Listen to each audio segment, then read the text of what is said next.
فیض احمد فیض کی پیدائش 13 فروری 1911 کو سیال کوٹ کے قریب ایک گاؤں میں ہوئی۔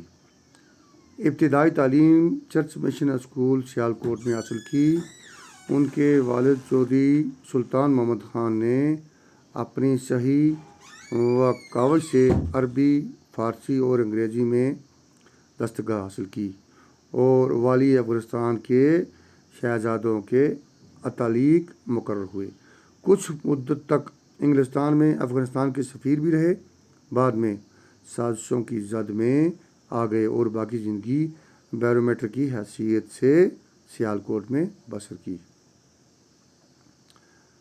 فیض احمد فیض نے اعلیٰ تعلیم لاہور میں حاصل کی۔ یہاں سے انگریزی میں ایم اے کرنے کے بعد انہوں نے انگریزی لیکچر کی حیثیت سے اپنی ملازمت کا آغاز 1935 عیسوی میں امرتسر کے ایک کالج سے کیا۔ بعد میں لاہور آ گئے، جہاں وہ پڑھاتے بھی رہے اور ٹریڈ یونین سرگرمیوں میں بھی حصہ لینا شروع کیا۔ بعد میں کر دیا۔ تقسیم سے 6 مہینے پہلے فیض کو پاکستان ٹائمز کا ایڈیٹر مقرر کیا گیا، لیکن 3 برس کے اندر اندر پاکستانی فوج کے چند افسروں کے ہمراہ انہیں راولپنڈی سازش کیس میں گرفتار کر لیا گیا اور 4 برس تک وہ قید بند کی صحبتیں برداشت کرتے رہے۔